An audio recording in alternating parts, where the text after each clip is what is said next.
So, all right, let's start with the heavy question. Oh, okay.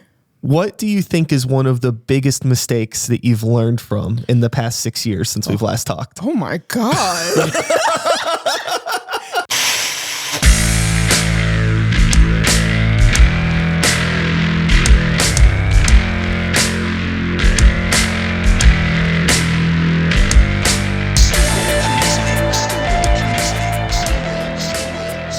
We're still in the middle of talking about tacos. How's that beer? This is exactly what I wanted. Word. When you said black currant and lemon, I was like, yep. Tight. I'm glad you like it. That's from probably one of my favorite breweries in the country right now. Drowned Lands. They're in upstate New York. I love them already. Wow, this is good. Glad you like it. Oh yeah, I'm happy. Yeah. There's always a beer and soda for everyone in the fridge. That's always. You're just no matter what kind you like, I'll find something for you in there. A sweet person. Candles and like cool things. My inner child is happy. Hey, I'm happy that you're here. I'm happy to be here. Well, I guess what we need to do is like some type of an intro. Right? Oh, okay. All right. So let's make sure that we got the sounds working and let's go. Hello and welcome to Start the Beat, the podcast where we highlight the past, present, and future of the Pittsburgh music scene. My name is Brian Sikes Howe, and today I am joined by the one and only Clara Kent. Make some noise for the internet. Oh my gosh. Hi.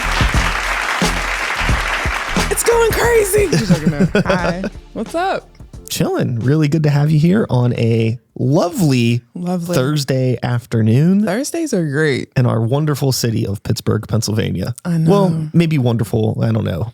I mean, do we want to? You can find the nice things about it. I felt like the stone that rolls down the hill and it just gets bigger. Yeah. But regardless, we're having a good time. We're having a good day. Yes. Beer and coffee on the table. Lovely. Thank you for taking the time to be here. I know it was a bit of a journey for you to get here. It was fun. I enjoy adventures. A little spontaneity isn't bad, you know. Had to hop a couple buses. Got beeped at a lot. And then people were like, oh. Were they like aggressive beeps or like, hello, how you doing type beeps? I was reading a book and they were like, beep, beep. And I was looking and they were like, looking good.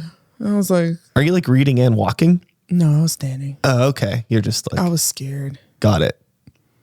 It was on center, so of course that would happen. Yeah, that's always a wild area over there. I was like, thank you. So, for those of you that do not know Clara, you are an artist, musician. Yeah. Artist first. Entrepreneur extraordinaire. Oh, wow. Thank you. I'll accept that because that is the goal. Totally. Yeah. And you're actually returning to the show. We had you on a long time ago, back in 2017. That was an entire lifetime ago. It was a lifetime ago. It was pre-pandemic. And yeah. Yeah. And I think, two things that are really cool. One, it's insane that's almost 6 years ago and that I'm still doing this podcast. Well, congratulations to you. Give it up. Oh, wait. I have to turn it up. Well, what I was going to say is that the other thing that is really cool is that you're still doing stuff too. Because there are a lot of our peers from that time period in 2017. And it's like, I don't know where the fuck a lot of those people are now. Honestly, now where are they? I mean, I would hope that they're maybe in a healthy place because a lot of people moved. Totally. A lot of people moved to the South to just have a slower lifestyle, or they moved to bigger cities. Yeah. I mean, wherever they are, all I can hope is that they have found some peace, because the one thing about this crazy world that we choose to be in of entertainment and show business, baby, is that it's not always the most mentally beneficial. It could be a little taxing. It is extremely taxing. Like, one, let's just talk about the elephant in the room. Within the United States of America, being a creative is not, it's weird because it's the most, like, people want to watch movies, they want music, they want to listen to podcasts, but doing it as a career is not exalted as much as having access to it. Sure. I mean, there's like a writer's strike going on. Yeah, that's crazy. Nobody cares. Nobody cares. I'm like, do y'all see what's happening right now? This is insane. Like, big, huge Hollywood actors are exposing how much they get paid. They're basically paycheck to paycheck. Most of the stuff they wear is rented. Most of the cars they have and the houses they have it's like it's a facade. Like the veil just got lifted off of the Wizard of Oz and everybody's just like, huh. Yeah. I don't know what scumbag had the genius idea to take like the Rent-A-Center concept and like market it to people that like want to like have like a social media flex. Yeah, because people rent high-end clothes and jewelry, which is fine. You know?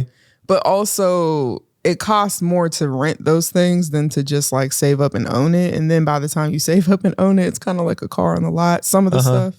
It's a mess. And you also have all those things like Afterpay. And Klarna. I fell for that one. Oh no. What'd you get? What'd you get? I don't even want to say.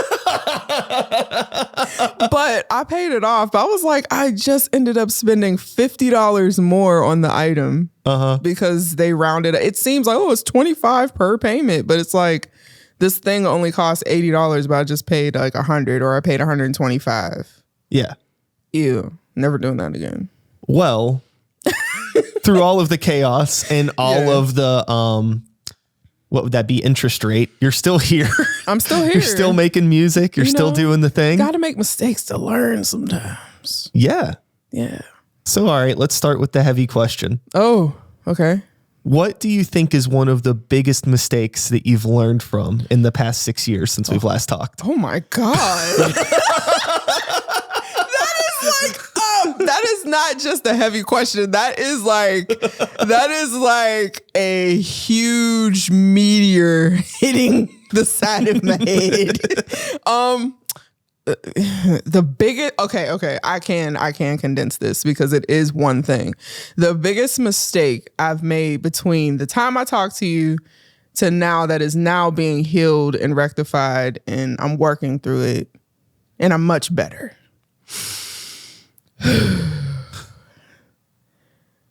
I need to learn to listen to my inner voice and trust it because it's right every single time. Yeah. There's there's this concept that it sounds cliche and it sounds like light and wafy, but it's such a simple thing that I just think of all the times, whether it was career, family, friends, relationship, or even just me dealing with a new project.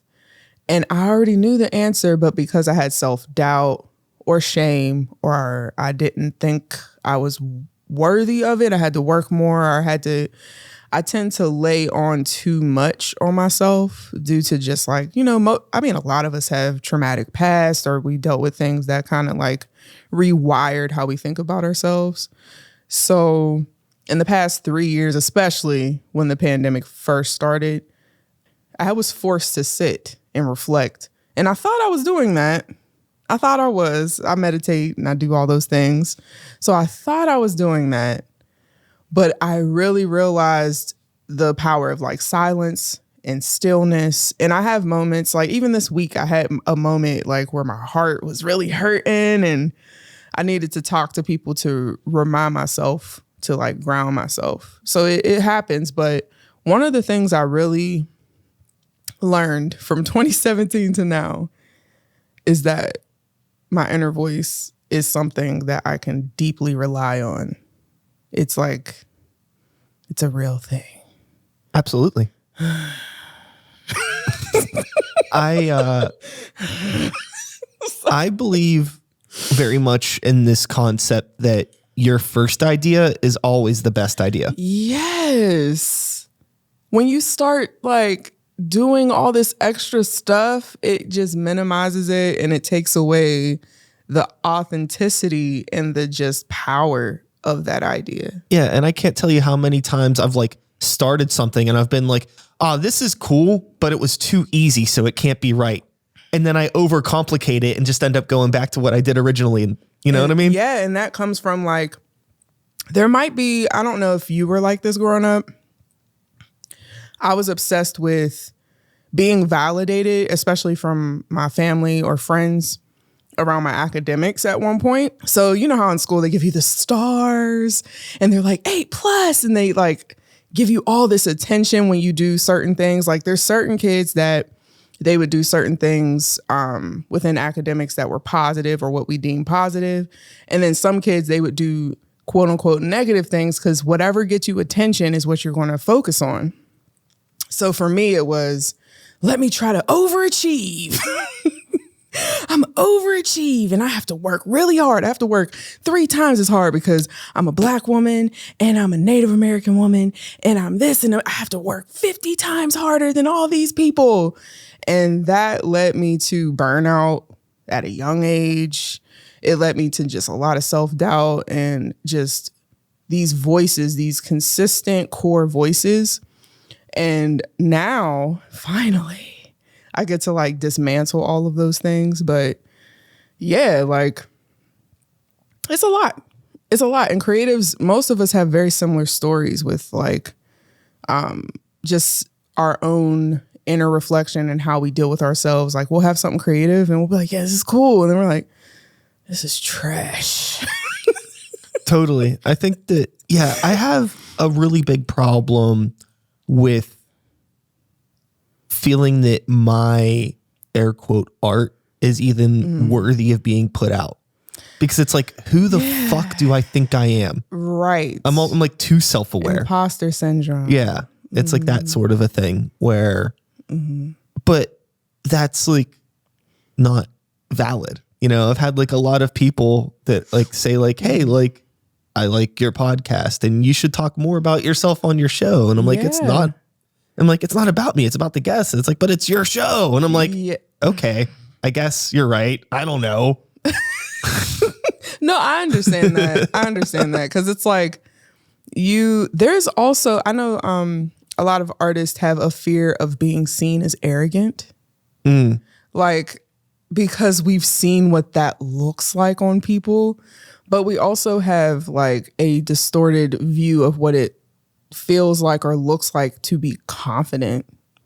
We have a hard relationship with confidence, a lot of us that are artists, because what we do is very vulnerable. Even if it's like a hip hop artist or a rock artist or somebody that does a lot of music that can be a bravado focus, there's still vulnerability in pushing that out to get it on record, because most of the time when you make a song around that, you don't feel that way.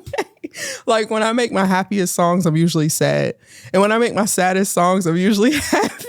So like, not all the time do we feel the energy that we're making in our songs. But all of that to say is that like the confidence thing, like you talking about yourself, that's a huge, like as a visual artist, I do not want to talk about my art. I hate it.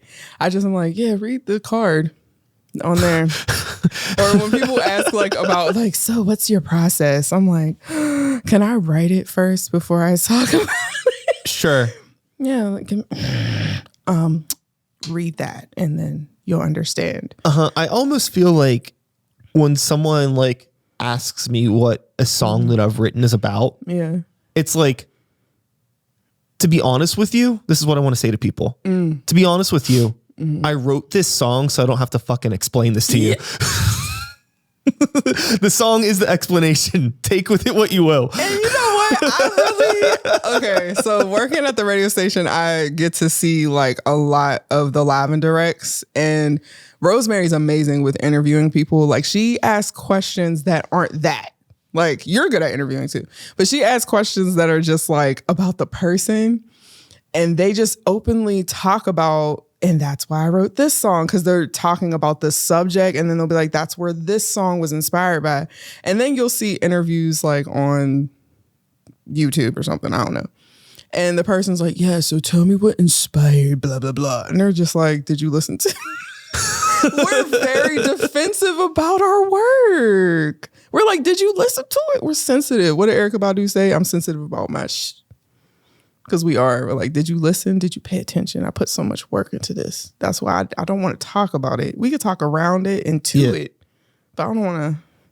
Well, I feel like what you have sometimes, and maybe this is me being a little bit rude. No. But I think there are some people that do shows that interview people, and they are interviewing people because they want the show to be about them. No, that's true. You know, and like that's like the complete opposite of what I'm trying to do. That's why I get so you're like, over concerned about like oversharing. I think but you gotta. We're having a conversation. I need to tell you a bit about myself, so you tell a bit about yourself. Right. And like I was about to say, it's a relatable thing. Like we can relate. You're just like setting groundwork. So like, hey, I can relate to that because in my experience, blah blah blah. You know, absolutely. I think you do a healthy dose of that. Well, thank you. That's very kind. But I would like to hear more stories. We'll see how it goes. Okay. You know, do you have anything in particular that you would like to know about? I don't know. What was your like first show like? Your first tour? Oh, like my first like show that I performed? Yeah. Okay. Will you answer the same question after? Sure. Okay. All right. Let's share experiences. Why'd I set myself up? So my first show that I ever played in an air quote band was in a band that I was in the early 2000s called the Control Alt Delete Project. It was like an electronica. We brought computers on stage and beat machines and just did like instrumental stuff. Okay. And we played at this place. I think it was called The Eye. It was in Garfield. It's not there anymore. Okay. But it was. Wait, is it where the Silver Eye is now? No. Oh, okay. Never mind. It was. I don't even know if that building is still there, but it was down the street from where Garfield Artworks was. Oh, okay. And where, that area over there by, I guess like children's hospitals over there now, like that whole area. So it was in that area, but that was my first show. And it was really weird. I remember it being relatively well attended compared to shows that I would play after that. Okay. We were opening up for like a touring act in a similar genre. And I remember, we didn't have any merch, and this was before the internet and social media. So really it's pretty much, hey, we just played and maybe people would remember us. That was pretty much it. Oh. But it was cool. It wasn't bad. Fun. I remember one of the dudes from the touring act made fun of the hoodie I was wearing because it was like some stupid band. And I was like, whatever, go fuck yourself, man. Yeah, like shut up. Yeah. Hater. Like it was like I pretty much had like just got out of high school at that point. Oh, okay. So like I didn't like play any shows really when I was in like high school. I was in bands, but nobody ever got their shit together enough to actually play a show. But it was like one of those things where it was like, I just got out of high school. I don't need to be bullied anymore. Right. By like some fucking 30-year-old, which now is funny because like, I'm there now. But also like, I'm also it makes not you bullying look like, people. What the hell? Why were you talking to a high schooler like that? Well, in hindsight, it was probably innocent. They were just being a little silly. Probably. But I was young and self-conscious, and my first show, I'm around a bunch of people I've never seen before. I'm trying to share my art with people. I didn't understand the psychology of that at the time. Yeah. I didn't understand why I felt weird. Environment. Yeah. And you were probably like, hold up, are you trying to do that stuff that they do in high school? Because I'm not taking that shit. Absolutely. Okay, cool. What was your first show like? Ooh. So, show, right? Yeah. Buckle up. Just joking. No, I did my first show. This is aging me right here. But this is back when Shadow Lounge was open. And I had a show, and I actually just did a show with them recently too. That it was like a full circle moment. They came back to the Spirit. It was the underbelly part, not the hall.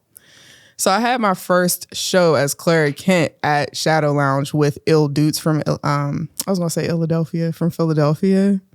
And it was like my first solo show. And I don't know if people know this. Every time I say this, they're like, no, I have really bad stage fright. like really bad.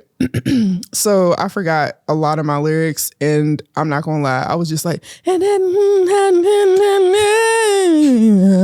I was just doing that. People were like, yeah. I was like, yo. So I was just scatting on some of it, and I was just like, yeah. And I have this this nervous shuffle. I don't do it anymore, thank God. But I used to do this like,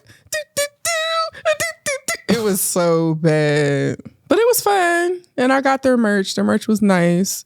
But I was like, they're never coming back here again. But they did. So I didn't scare them off. But that show was bad. That was a bad show. I sounded okay. Were you with a band at that time? Or were you doing backtracks? It was just tracks. It was terrible. And the person I was dating at the time was like hyping me up, and it was embarrassing dad energy. Oh, like while you were playing? Yes. Oh, no. It was like, shut up. Like, yeah. I was like, oh my God. Yeah, I have, I've had similar experiences to that where, you know, I play in a heavy metal band, and I've played in like heavy metal bands like throughout my life. And, it's happened in pretty much every metal or hard rock band I've been in, where people come out and they want to support, but there's not maybe like a lot of people there. And for the long story short of this is, it's just because it's a heavy metal show doesn't mean that there needs to be a mosh pit. It doesn't always happen. Oh, wait. But you'll get people that are like trying to hype you up and get real excited and try to like start a mosh pit in a room with like 30 kids. No, and it's so awkward. That's so awkward. And it's like, that's like my fucking friend that's being the one asshole. But it's like, damn, I'm so sorry. I'm like, sorry for like everybody that's there, but also I don't want to like make my friend feel bad. I don't even know what to say. They're trying to bring the energy up, and like, it doesn't matter if there's 10 people in here, bro. We're gonna do this. It's like bang, bang. It's like, oh man, there's been some dudes like they like take their shirt off and are like, you know, trying to be all. It's just like, Jesus Christ. I kind of wish I was there to see that.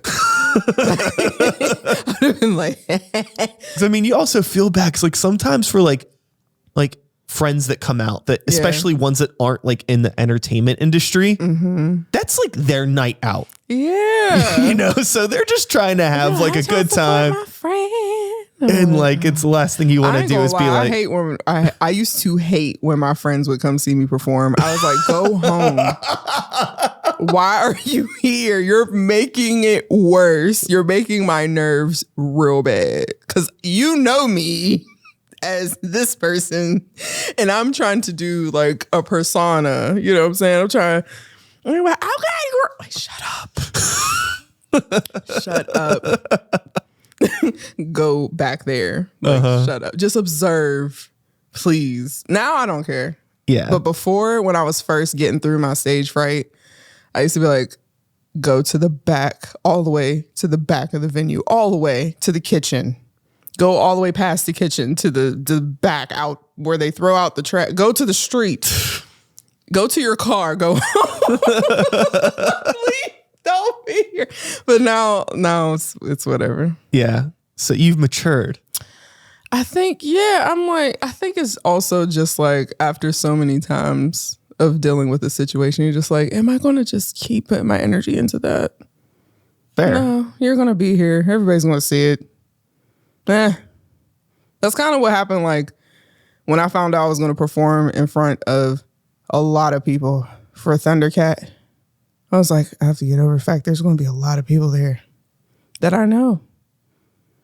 All right. Here I am. How was that experience for you? I was nervous as hell. Sure. But I'm just glad people couldn't tell. But I wish, because, okay, so Monty Bahia is an artist that I manage, and she DJs for me, and then I call him my son, but I don't have no kids. I didn't give birth to anybody. His name is Marv Sticks. He's a drummer. So we were doing like a trio thing for the summer, just me getting back out there, right? So I get the call, I think it was the day before. They're like, hey, heard your stuff, and Thundercat wanted you to open. He chose you out of 2 other people. I was like, huh? Okay. And I just calmly, let that slide. And I was like, yo, we gotta. So long story short, I was backstage. I got to meet him. He's so cool. He's just cool. He's very awkward like me and funny and goofy, but cool at the same time. I need to learn how to do that. But I was nervous as hell. I wanted everybody out of the room. I was like, y'all are too excited. You're too happy. And it's pissing me off. I need y'all to understand that I'm shivering me timbers right now. My timbers are shivered. Absolutely. I was like, do y'all hear how many people? And then they were like, yo, there's a lot. I was like, shut up. But it was so fun. That's cool. It made me realize like, oh, this is really what I want to do. It was one of those very affirming moments of like, this is what I want to do. I want to be in front of a lot of people and just have fun and share music that I make from a real space and see people enjoy it. That's all I want to do. The thing that's really fun about getting to do shows like that is that you're thrown in front of a lot of people that are in the area that would have never bothered to go to an air quote local show. Did you have any people there that were surprised that you were from Pittsburgh? Yes. They were like, you're from Pittsburgh? I didn't even know. And I'm like, yeah, there's a lot of amazing musicians here. Like, of all genres and all backgrounds, there's a lot of us. I do think there's a lot of us that are siloed, mostly because of infrastructure. And also, I mean, the arts is more focused, and I talk about this all the time. It seems like a visual art focus more than a musicianship, like artist development or even cross-promoting different shows or us like just being curious enough to go to people's shows. Well, the thing is that it's way harder to make good friends than it is to make art. It is. And you need to make friends to make it work. You have to have a network. That's really all it is. Yeah, because if you look at the bigger cities, they're built on a network. And there just so happens to be artists a part of that network. So I've been focusing on ways to like help remedy that with my company, with Bounce House, and and just what I do. Well, that sounds like a perfect segue. Let's talk about that a little bit, my friend. Okay. Yeah, what you want to talk about? What you trying to say? Well, tell the people what Bounce House is about for those that don't know. Okay, hello. So Bounce House is a collaborative production company. So the goal is to elevate the underground using events, music projects, and eventually films and visuals to bring people together. The biggest focus is events based in music. Right now, the genres I want to focus on are going to be R&B, hip hop, soul, and rock. Because I think we do a lot of punk, but we don't really talk more about other forms of rock. Am I tripping? I don't think you're tripping. Okay. I think that there is just a lot of unintentional and unfortunately intentional segregation in the arts community. Gentrification. And that too. Lots of vacations. Lots of vacations and isms. We need more unification. Yeah, we need more unification. There's a lot of Black rock artists within the region, not just Pittsburgh, that are really dope. Like, really dope.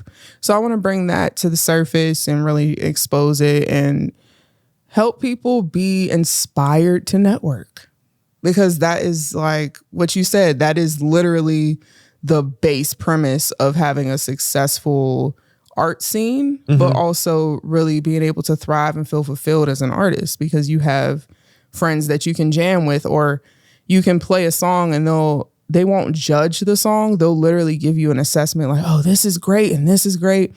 Have you considered this? Or maybe this note or this key, or maybe you should add this vamp here instead of a bridge there. Like having those type of pointers, you don't have to listen to them, but just knowing that type of system is there to help make you the optimum self you can be is great. Yeah, I think that there are always people that are more than willing to like put their art out there for the 25 minutes that they're on stage. Yeah. But it's like, then they want to go home. Yeah. People don't want to watch the other bands. People don't want to, and sometimes it's not even necessarily a negative thing. It can be stressful getting all your gear across town, figuring out where to load in, what time you're going to play and all that. And at the end of it, it's like you might be at an event with 4 or 5 other artists, but you don't actually really get to talk to anybody because everybody's trying to do their own shit. I think so a lot of us are jaded too, to be honest. Okay. Yeah. Like when I speak with other artists within our peer group or even younger, I'm like, Dad, y'all getting jaded already? How's this happening?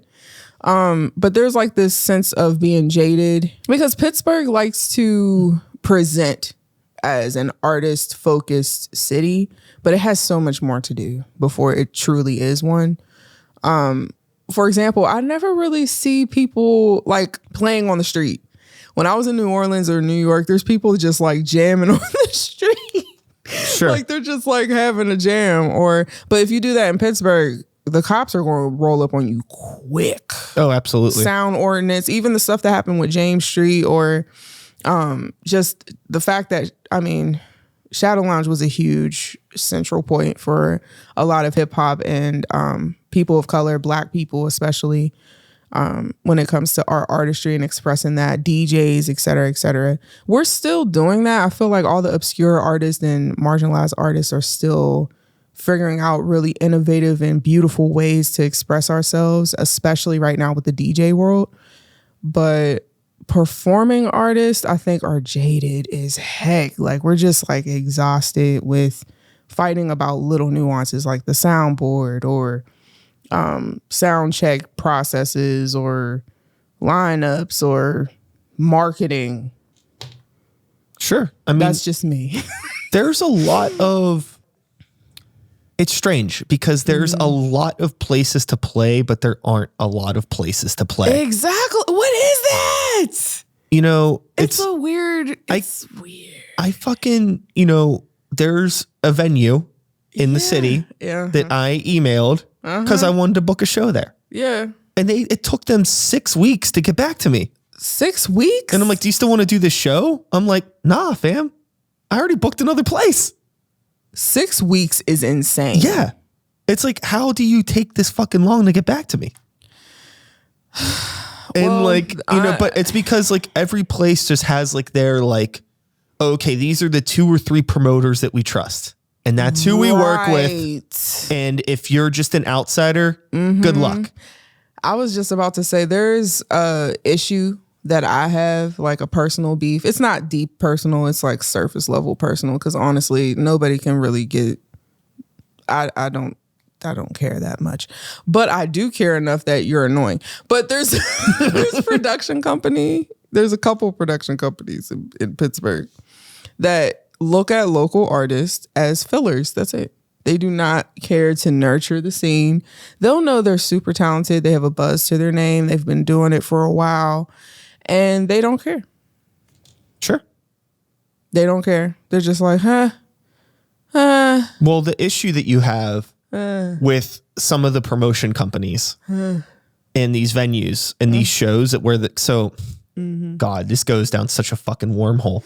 But what you have is that there's these fucking promoters. Okay. And you need a promoter. And these promoters are making a good chunk of their money off of maybe 1 or 2 shows a month. They might get like 1 big touring act. Okay. Right. Like a national act or something. Yeah. But in order for them to get that national act, they need to do the bookers favors and book all the other shitty bands that are also on that roster. So you have like 1 really good show, and then there's maybe a half dozen or more other smaller shows that these promoters need to book. They don't make money on most of those shows, but it's like a necessary evil for them to get the bigger shows that they're actually making money on. I'm just tired. It's exhausting. Yeah, it's like hearing you talk about it because I've seen it. We've seen it for years. And it's been happening even before us doing professional stuff. It's so exhausting. Like, I feel like 80% of the music industry right now is only focused on how can we earn money.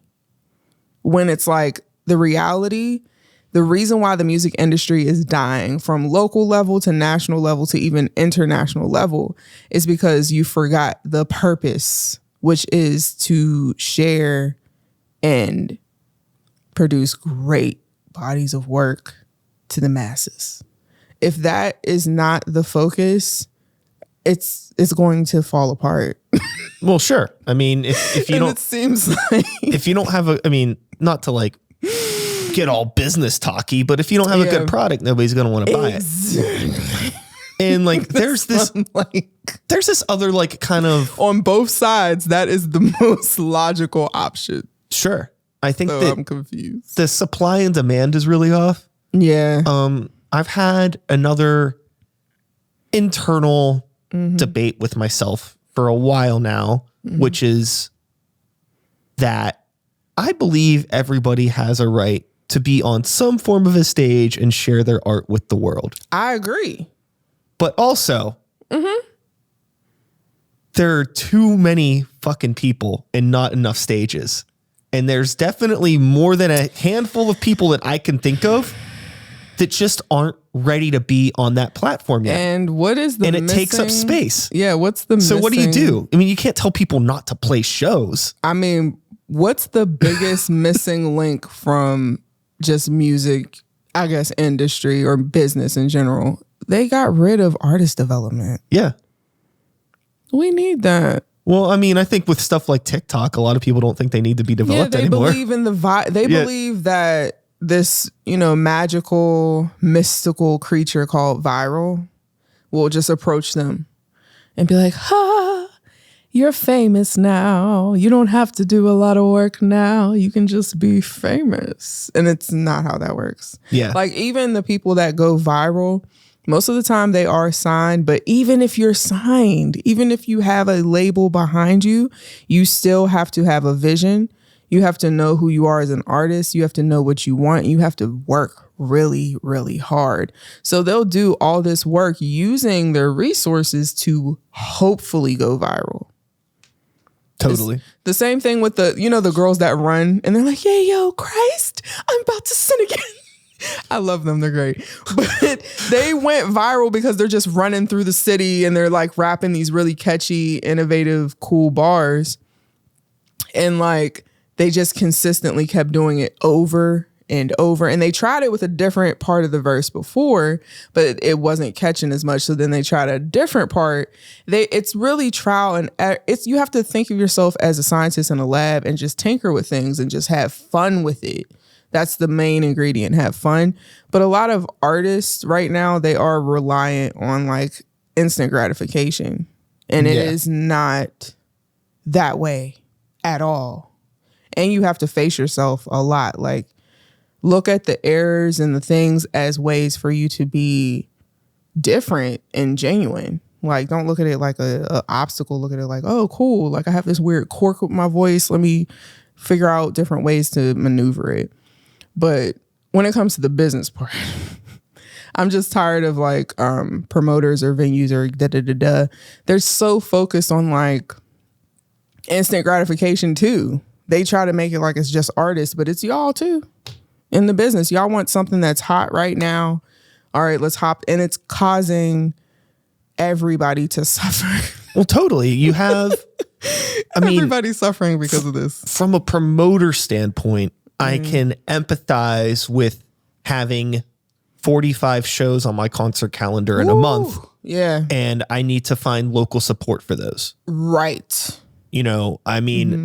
But there's a part of me that's like, well, if you can't hire somebody to be like one person to be like a local talent ambassador to take 5 minutes to look up artists in a genre, see what their social media following's like, see what their music's like, and decide whether or not they're a good fit for the show, then maybe then like it's like if you can't do that, then you shouldn't be doing it. What happened to socialites?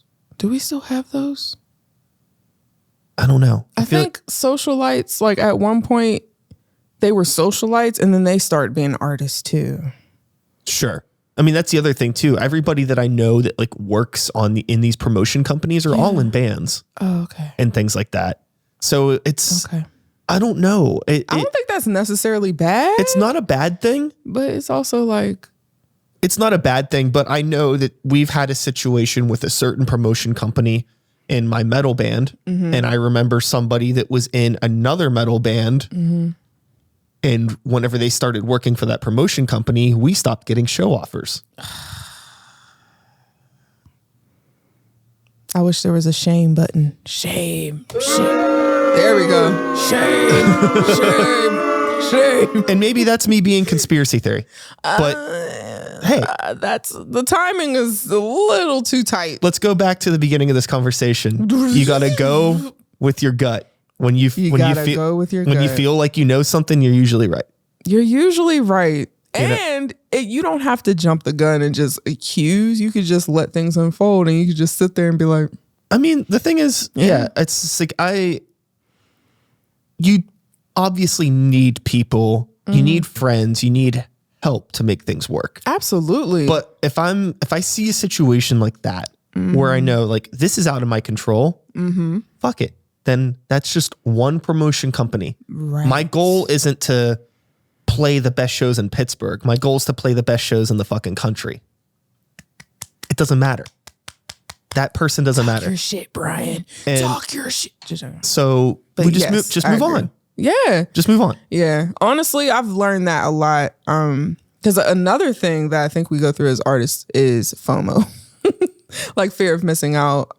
Scarcity mindset is a thing with a lot of us, especially in Pittsburgh. We don't get a lot of opportunities, especially Black artists in Pittsburgh.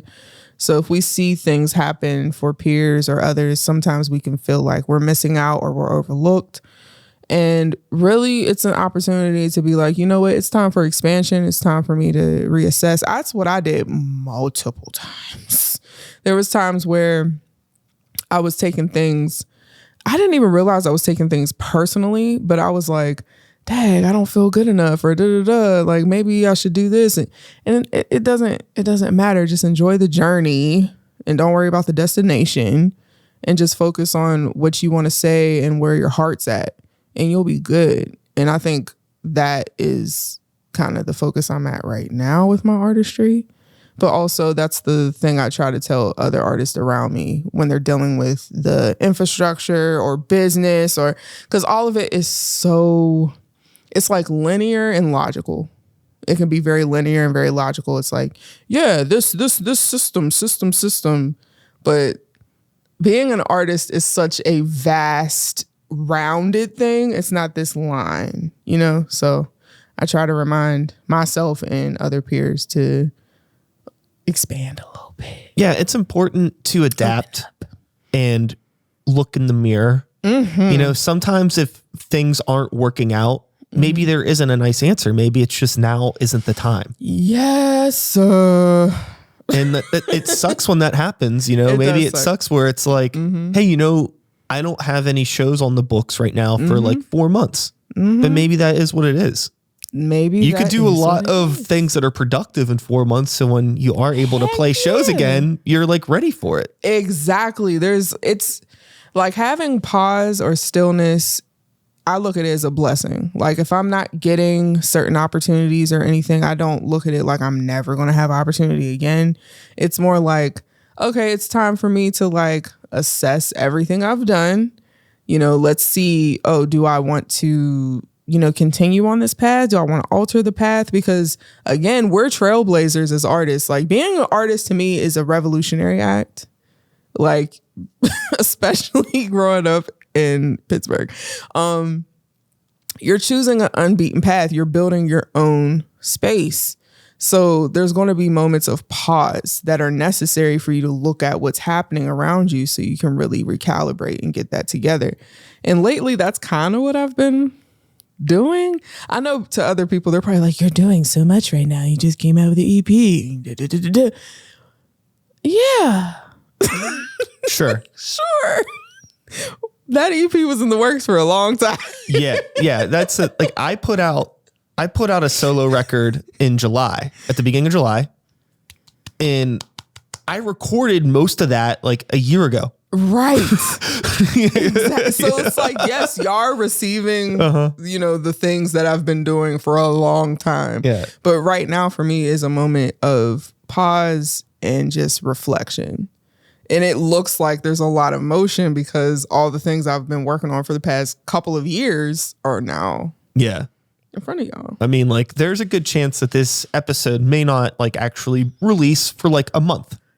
And people are going to be like, longer hair by then. It's cool that you're doing the podcast again. Can I come on? I'm going to be like, dog, I recorded all the episodes 2 months ago. Right. Like if you ever see me release anything, chances are it actually happened like a long time ago. I never post anything in real time. Like even on Instagram, if I'm like, yo, I'm at like, I might post something from a show, or maybe I'm riding a roller coaster or something. Like that shit happened a while ago. You're going to think I'm a paranoid person. I don't like people knowing where I'm at. Thank you. I agree with that too. I don't like it. Sometimes if I'm feeling safer, I might post a tree I was standing by. Like, look how pretty this tree is. But most of the time when I'm posted on my stories, it had already happened last week or a month ago. Honestly, unless it's like some type of media thing or like something else. But life things. I don't like the amount of access that people have to others. It is insane. This is the first time in human history that we know of that we have this much access to each other. Yeah. And then it's creating like weird social dynamics that are very unhealthy and codependent. And like, for example, I don't want to have to feel like I have to follow everyone back if I don't like what you post. It doesn't mean I don't like you as a person. It just means what you post isn't my vibe.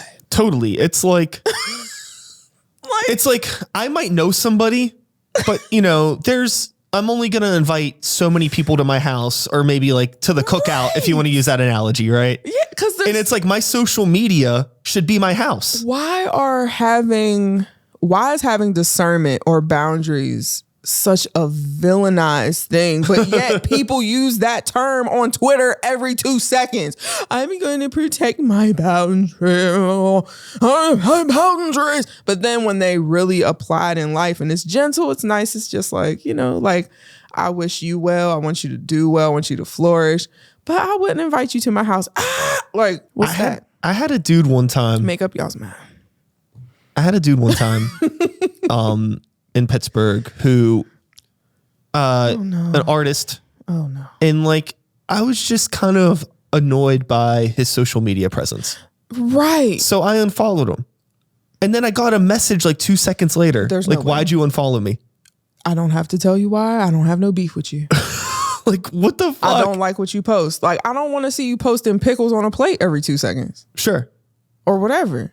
You know what I'm saying? I don't want to see you eat mayonnaise with your bison burger. I don't know. I'm making stuff up right now. Yeah, I know what you mean though. I don't want to see you grill a whole watermelon. That's weird. I mean, it's probably good. I don't know. But I don't want to see that. That's a waste to me. It's just dripping down through the thing.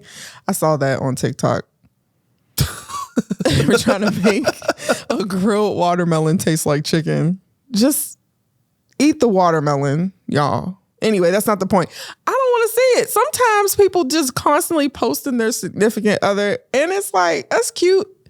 You just posted this 30 seconds. Or like, just, I don't want to see it. It's kind of wild. Like sometimes, I don't want to see it. I will accept a friend request from a stranger on Facebook.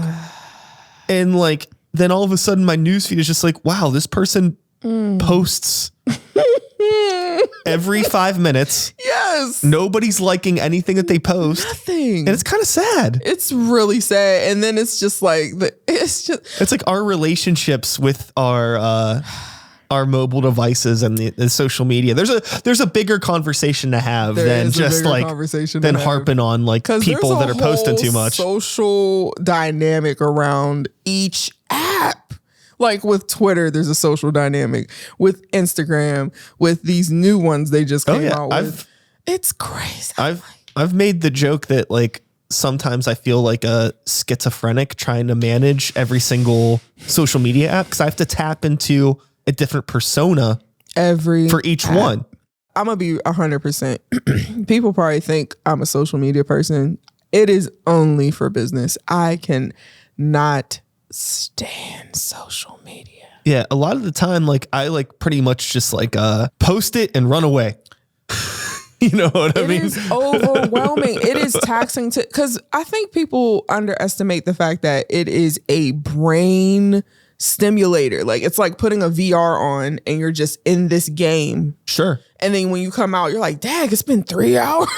And I think too, the thing that's fucked up for aspiring entrepreneurs such as yourself and me to some degree. No, you're an entrepreneur. Where you have, Mm-hmm. It's like, okay, I got myself as my personal self. Mm-hmm. Then I have my music, I have my podcast, I have my work. Mm-hmm. You know, all of a sudden it's like, oh, I manage 7 social media profiles. Yeah, and then you times that to all the profiles, like all the different platforms. I mean, then all of a sudden it's like, oh wow, I have like 30 different social media accounts. Yes. Like I need to stay on top of. I'm getting rid of my Facebook. One, I love my grandpa. Grandpa, if you watch this, I love you, but like it's too much. Like anytime I post, my grandpa's like, you're beautiful, you're amazing. Oh, you're so adorable. I'm like, I'm grown. You can't be saying.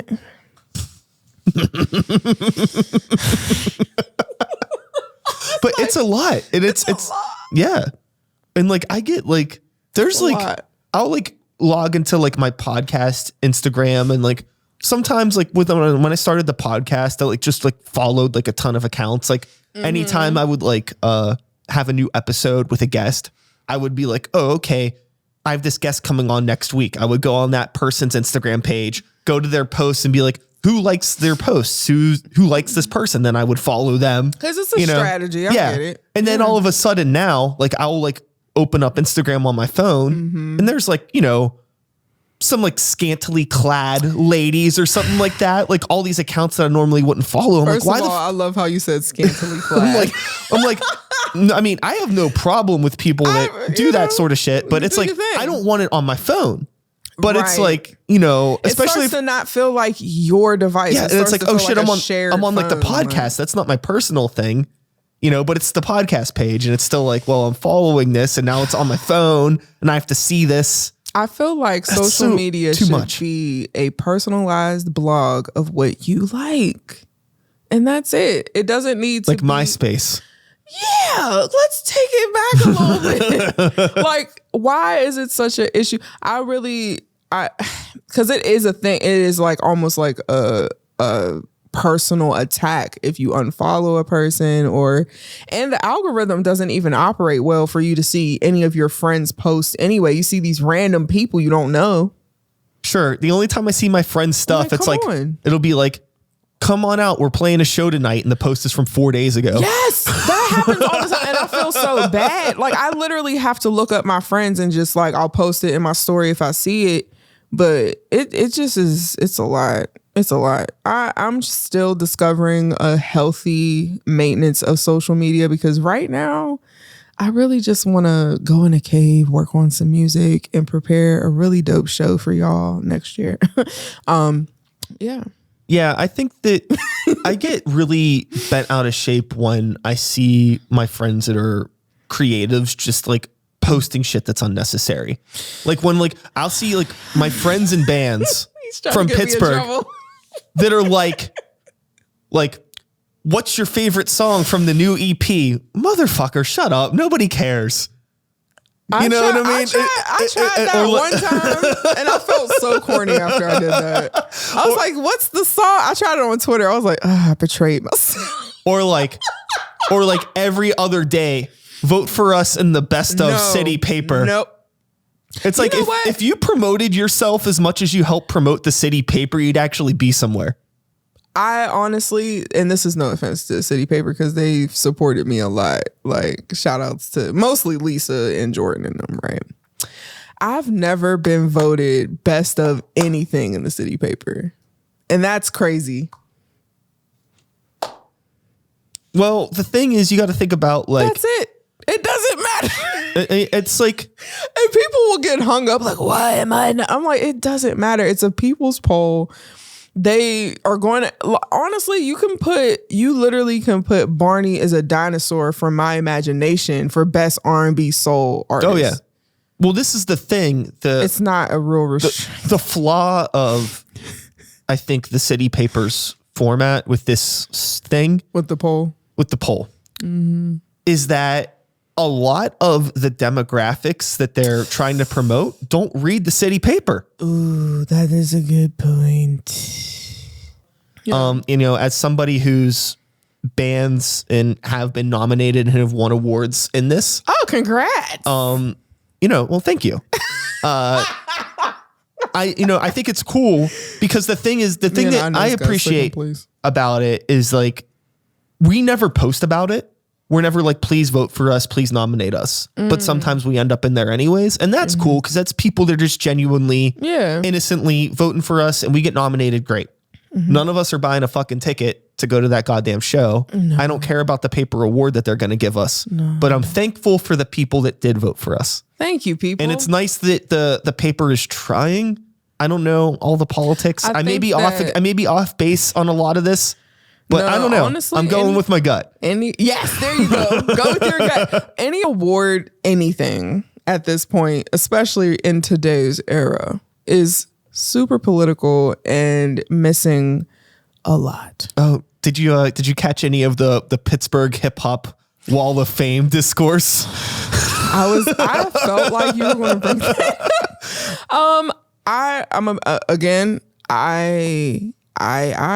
I've seen things. I didn't even know I was going to be on the wall. Most of the people that were on it had no idea. It was like, oh, cool. Sure. I didn't know there was going to be a wall, right? So that should have been done. Like all the people that were named, they should have been notified at least a month ahead of time. And then I also think that there should have been maybe a peer assessment, like, hey, is there any other artists you feel contributed to Pittsburgh hip hop history? And that would have really rectified a lot of the issues because there's a lot of people that weren't on the wall. Sure. There was a lot of people that I'm happy were on the wall when it comes to the history, especially like Shadow Lounge and seeing all that. But then there was a couple people that I'm like, they're very either new, which is not a problem. I think people that are newer, that are impactful should be a part of it. But there was people that were missing. I'm like, how are they not on the wall? Like they were one of the first people signed. They were one of the first people doing this. Shout outs to Ari Cole because they definitely put DJ Ari, and that's crazy because his name is Ari Cole. Like his name. Yeah. He's been doing slappers and bangers for a minute, and it's always been Ari Cole. It's never not been Ari Cole. And also, I do think Mars should have been on the wall. Like, it's Mars Jackson. Sure. Mars has been doing his thing for a while. So that, like, I understand his frustration with that because he's been doing his thing for a minute. There was a couple other people they didn't add too that I can't recall right now. But the thing that's interesting about it though is that like the real ones know. Yeah. And like you really shouldn't like feel like your work is invalidated based off of like that's what my concern is. An outsider. Because like whoever did this was likely maybe just somebody that is a casual fan and had good intention. I think it was good intention. But it was based off of their knowledge. Everybody doesn't know everything. Wait, what did my grandma used to say? Good intentions build a road or lead a road to hell or something like that. Good intentions can still build a road to hell or something like that. But yeah, that's what this is. Like sometimes you can have the best intentions ever and it'll lead you to the worst situation. Sure. But it's true. Yeah. Because people will say, I had good intentions. But it's like, you have to process certain thoughts. Like we were talking about, like you can go with your gut instinct. And then there's certain people that have won against themselves so much, or they just don't trust their voice, that they'll make decisions based off of trying to get validated or making people happy. And I think that's what was the point of the wall, was to make people happy. It didn't do that. It made people upset. Because I didn't understand. I'm going to tell y'all this right now. I'm an eye in the sky. I just post my things. I focus on me. I observe and I see what's going on. But most of the time I try to detach, because you can get swept up so quick into what's going on and you'll get outside of your own lane. So I try to stay in my lane. But a lot of people have to feel like a communal validation. I understand that. Yeah. I understand that. But I also get to a point where it's like, this world is beyond this city. Yeah. And that's where I'm at. And I've been at for quite some time. Yeah. I mean, I said that earlier. It's like, yeah, like it's like your goal can't be to be like when you were talking the best about in Pittsburgh. Right. But that is a hidden undercurrent of a lot of artists, I think. And I understand why. It's something that I felt with peers around me, and they felt with their peers around them. It was this undercurrent of feeling like you had to be the person to make your city pop off. Some people need to assess, like, do you just want to be validated and seen and people acknowledge you because you feel invisible? Or do you want to create art and it, you know, that feeling you got when you listen to a record for the first time, you want to share that with other people? Those are two different things. Two different things. You have to, because one requires a lot of work and effort. And the other one is like, just go to the therapist and they'll help you figure that out. Like if you're just needing someone to just confirm your existence and validate you, you shouldn't be an artist, because artists are picked apart all the time. They are picked apart all day long. Their voices aren't this, like, constantly. Every part of us is like, people are just picking it apart. If you are looking to be validated, I would not become an artist. I'm sorry. That is not the profession. That's just not. Like, people act like you're not a human at a certain point. Once you get quote unquote popular, they treat you like you just aren't a human being anymore, because they just think you're an object to consume. It's weird. So don't do that. Just go to therapy and do art for fun. Amen. Amen. It's this black currant beer. It's really good. Still treating you good? No, it's really good. Word. Well, Clara. Yeah. I think that we can put a cap on today's conversation. Sure. But before I did talk to you for like an hour and 30 minutes. Hey, you know, we're gonna give it a bit of a haircut. Okay, cool. Don't worry about that. I need to get a haircut soon, so that makes sense. We always try to trim things down, keep it a little tight, you know. Get a fade on the side. Yeah, cool. For sure. But before we do that, is there anything that you want to tell the good people of the internet? Because it's only the best of the best watching right now. Oh, okay. Of course. Then hello. I don't know when this is coming out, but I will be doing a show at the Thunderbird for Hellbender. I'll be Erykah Badu. So come out. When's that? It'll be amazing. October 21st. Oh, this will be out before then. Oh, well, October 21st. I'm going to be Erykah Badu. That's not how she talks at all, actually. So I take that back. It's going to be really dope. I don't want to say too much. I posted a little bit about it in my story, just a little bit. Yeah. Just to give people, you know, but the crew that's a part of it, they're all phenomenal artists. Like Cam Chambers is going to be singing with me, backgrounds. He just dropped an amazing record with Nice Rec. And then we have Erica DeJournette. She's amazing. Her record is really dope. And then Anya is another great vocalist too. Marnie Bahia is going to be doing my playback and DJ. She's a dope artist. For the Record is helping me with the backup and the setup.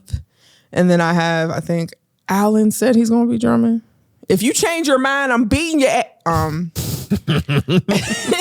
then I have Brandon doing guitar, and then Bass Rick doing bass. Yeah. So it's going to be fun. I might dress up. I'm bad at winking. But Yeah, so that's a show I'm preparing for. I'm working on releasing EP2, so you'll definitely be hearing that very soon. It's going to be different than the first one. The first one was very like contemporary, soulful R&B with like little spins and twists of different genres, but this one is more aggressive. Nice. Yeah. So I'm excited for this one. And it's based on the medicine wheel, so there's going to be 4 whole parts, so get ready. Awesome. And that's it. And I'm just ready to eat some tacos. Great. Well, Clara, thank you so much for coming out today. Hell yeah, it was a great talk. Yeah, had a great time. Your iced coffee's down. Yeah. Wow. That's okay. We're going to switch to the beer in a moment. Oh, okay. You know. I'm like up here with the beer. Hey, you're good. No worries. All right, I'll chug it before I leave. You don't got to do that. It's all good. Take your time. It makes life worth living. But with all of that being said, oh, you got something else? No, I was just looking. Oh, okay. And oh no, that's you. Oh no. Hello. There she is. And that's all, folks. Thanks so much for sticking around today. Again, Clara, thank you so much for coming out. I'll be back again next week with another episode. Same time, same place, same channel. You know the drill. My name is Brian Sikes Howe. Start the Beat is this podcast. And until next time, take care of yourselves, take care of the people around you, and peace.